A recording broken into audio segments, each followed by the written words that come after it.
neutral people that I've read have said it's a draw or a point.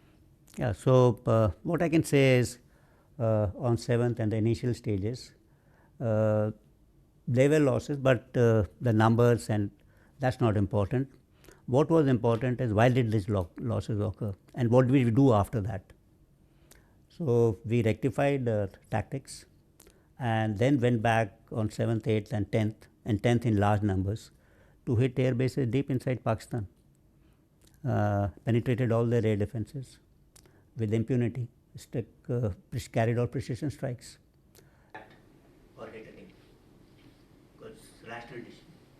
If it had been so Air Force went into a short mode as to why did this happen. They rectified their tactics and flew in again, and flew all types of aircraft with all type of ordnances on 10th.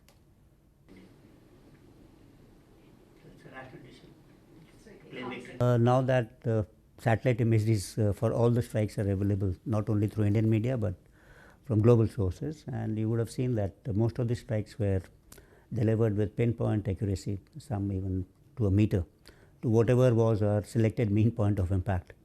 So we were quite certain that none of them will go astray and they will land at the places where we desired them.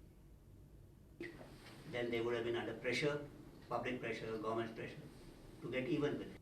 There's a lot of space before that nuclear threshold is crossed. A lot of signaling before that. I think nothing like that happened. Over a period of time, as I said in a couple of other meetings, that there's a lot of space for conventional operations which has been created, and this will be the new norm. So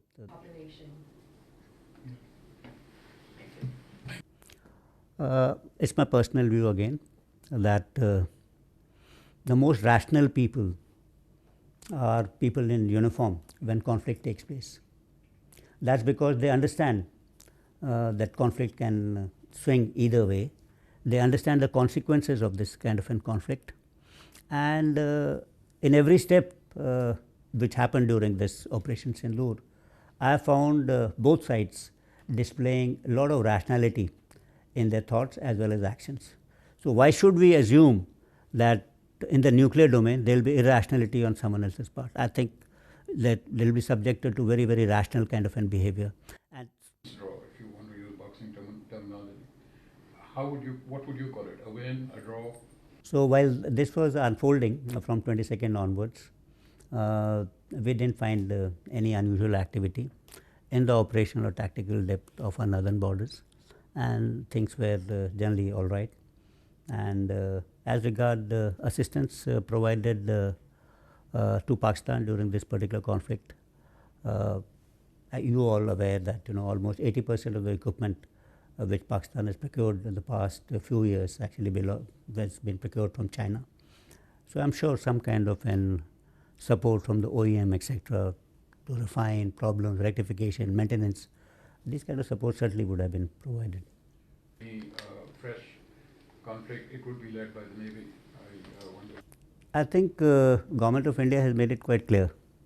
They have laid down the limits of the tolerance against terror activities emanating from Pakistan, and it's quite clear that India is going to respond precisely and decisively should there be any further terror attacks emanating from Pakistan. So that's, I think, has its own dynamics as far as the armed forces are concerned. It will require us to be prepared 24/7.